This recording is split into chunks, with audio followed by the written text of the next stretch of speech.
tadi membahas mengenai guru ASN PPPK. Sejauh ini pelaksanaannya seperti apa sih Mas Menteri? Dan informasinya ini termasuk yang diperjuangkan adalah guru-guru yang sudah lanjut usia. Seperti apa Mas? Ya, terima kasih. Ini memang perjuangan yang sudah lama ya. 1 tahun yang lalu, mungkin lebih dari 1 tahun yang lalu, kami memutuskan bahwa isu guru honorer ini yang sudah berpuluh-puluh tahun menjadi suatu masalah tanpa ada solusi yang komprehensif, ya, solusi yang bisa benar-benar adil dan seimbang.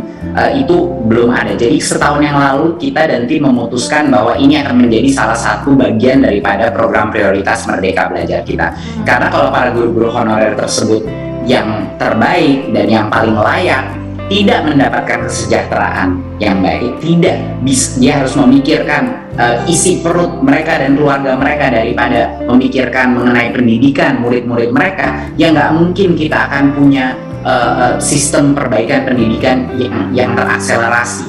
Jadi ini adalah suatu hal yang memang kita harus menemukan di satu sisi bagaimana bagi yang layak menerima kesejahteraan yang baik, tetapi juga memastikan bahwa kualitas guru dan murid-murid menerima pendidikan dari guru-guru yang memang punya kompetensi yang baik. Jadi kita harus menyeimbangkan dua aspek ini.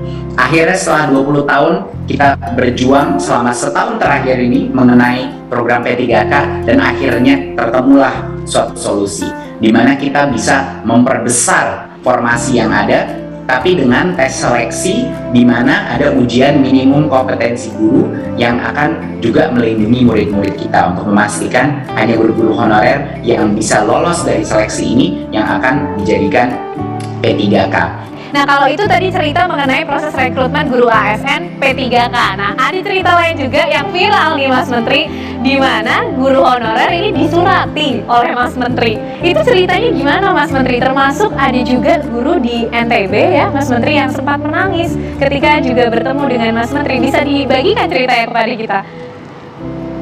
Iya, jadi setiap kali saya kunker itu saya memastikan bahwa saya berinteraksi dengan para guru honorer selalu. Dan pada saat saya ke Lombok Tengah, itu saya memutuskan untuk menginap di rumahnya salah satu guru honorer, namanya Pak Sukarni. Nah, Pak Sukarni saya menginap satu rumah. Beliau nggak tahu itu saya yang datang sebenarnya. Dia kira mungkin ada satu orang dari Kemdikbud yang ingin menginap di situ, tapi beliau nggak menyangka itu menterinya yang mau datang dan menginap di rumahnya. Beliau baiknya luar biasa, dia udah mengabdi 25 tahun, dan saya mendengar semua dan merasakan juga, karena saya merasakan dengan menginap di situ, melihat kehidupannya dia yang sangat sederhana, keterbatasan keuangan yang dihadapi, tapi ceritanya luar biasa. Ini Pak Sukardi pernah dapat pekerjaan yang dia dibayar 8 juta sebulan, tapi dia nggak mau lagi kerja di situ dan dia balik lagi menjadi guru honorer karena memang panggilan hatinya itu ada di mengajar. Ada cerita-cerita yang sangat mengharukan seperti waktu dia diberhentikan polisi karena helmnya lagi rusak, dibawa ke kantor polisi bukan untuk ditilang, malah untuk diberikan uang oleh polisinya yang ternyata muridnya dia dulu, itu polisi, dan diberikan uang untuk beli helm baru. Jadi luar biasa cerita yang mengharukan, dan bukan hanya sama waktu saya nginep di rumahnya Pak Sukardi. Saya waktu di Jambi itu tinggal di tengah hutan, saya tinggal di dalam ruang kelas untuk anak suku Rimba. Dan di situ saya berbicara dengan 6 guru honorer yang setiap hari itu masuk ke dalam hutan, kadang-kadang ketemu anaknya, kadang-kadang enggak. Mereka bawa pakaian untuk anak-anak, mereka bawa makanan untuk anak-anak itu, untuk memberikan mereka pendidikan. Dan semua ini adalah guru-guru honorer.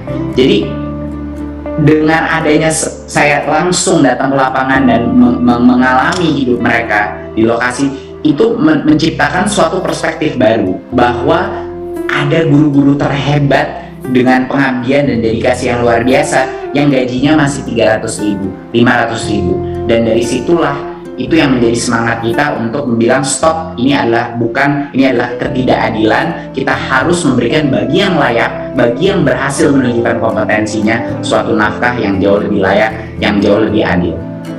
Oke, kalau soal yang menangis gimana tuh ceritanya Mas Menteri? Ada guru honorer yang juga sempat menangis ketemu sama Mas Menteri nih. Iya, itu di PAUD. Waktu saya di Ya. Lombok juga, itu di PAUD, guru PAUD yang dia sedang mengajar, dan mengajarnya itu sangat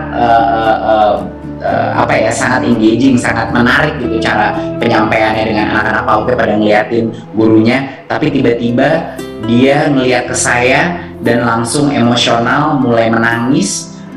Dan saya juga nggak kuat ya, karena cukup terharu dalam situasi itu. Jadi akhirnya saya peluk gurunya, dan dia curhat mengenai bagaimana dia diberi uang sekitar 100.000 sebulan, dan kadang-kadang nggak tepat. Dan saya itu merupakan suatu hal yang menyedihkan. Saya mendengar 500.000, 600.000 sering, tapi 100.000 itu saya kaget mendengar bahwa gajinya bisa sekecil itu. Ya, seperti guru-guru itu bekerja hanya untuk anak-anak, bukan untuk pendapatan, berarti kalau sekecil itu.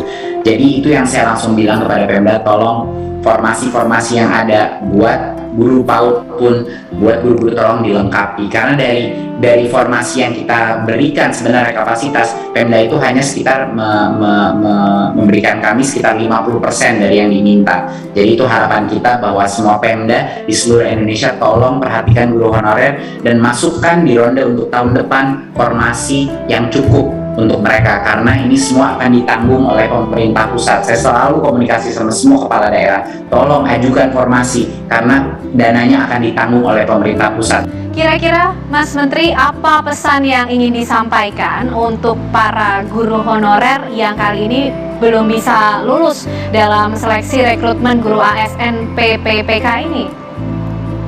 Ya, mungkin saya mau kasih beberapa pesan ya.